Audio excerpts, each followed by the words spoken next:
கிருஷ்ணகிரி பெரிய மாரியம்மன் கோவிலில் புத்தாண்டை முன்னிட்டு அம்மனுக்கு 50 லட்சம் ரூபாய் மதிப்பிலான ரூபாய் நோட்டுகளை கொண்டு குபேர அலங்காரம் செய்யப்பட்டுள்ளது.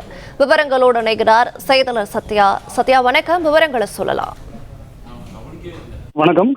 கிருஷ்ணகிரி சென்னை சாலையில் மிகவும் பழமை வாய்ந்த ஸ்ரீ பெரிய மாரியம்மன் திருக்கோவிலானது அமைந்திருக்கிறது. இந்த திருக்கோவிலில் இன்று 2026ஆம் ஆண்டு ஆங்கில புத்தாண்டை முன்னிட்டு அதிகாலை முதலே சிறப்பு பூஜைகளானது நடைபெற்று வந்தது. இந்த ஆங்கில புத்தாண்டை முன்னிட்டு பெரிய மாரியம்மன் திருக்கோவில் முழுவதும் சுமார் 50 லட்சம் ரூபாய் அளவில் ரூபாய் நோட்டுகளை கொண்டு அலங்காரம் செய்யப்பட்டுள்ளது. குறிப்பாக அம்மனுக்கு குபேர அலங்காரம் செய்யப்பட்டிருக்கிறது. மேலும் திருக்கோவிலில் உள்ள துலாபாரம், தூண்கள் என கோவில் முழுவதும் புதிய ரூபாய் நோட்டுகளை கொண்டு அலங்காரம் செய்யப்பட்டு அம்மனுக்கு தங்க கவசம் அணிவித்து சிறப்பு பூஜைகள் மற்றும் அலங்கார பூஜைகளும் நடைபெற்று வருகிறது.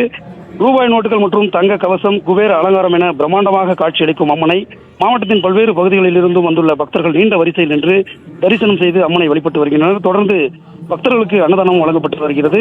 கோவிலுக்கு வரும் பக்தர்களின் வீடுகளில் செல்வம் செழிக்கவும், அதேபோல் நாட்டில் நல்ல மழை பெய்து விவசாயம் செழித்திட வேண்டும் என்ற அடிப்படையில் இந்த ரூபாய் நோட்டு அலங்காரம் செய்யப்பட்டுள்ளதாக கோவில் நிர்வாகம் சார்பில் தெரிவிக்கப்பட்டுள்ளது.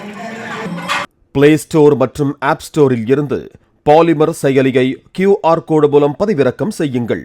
செய்திகளை உடனுக்குடன் பெறுங்கள்.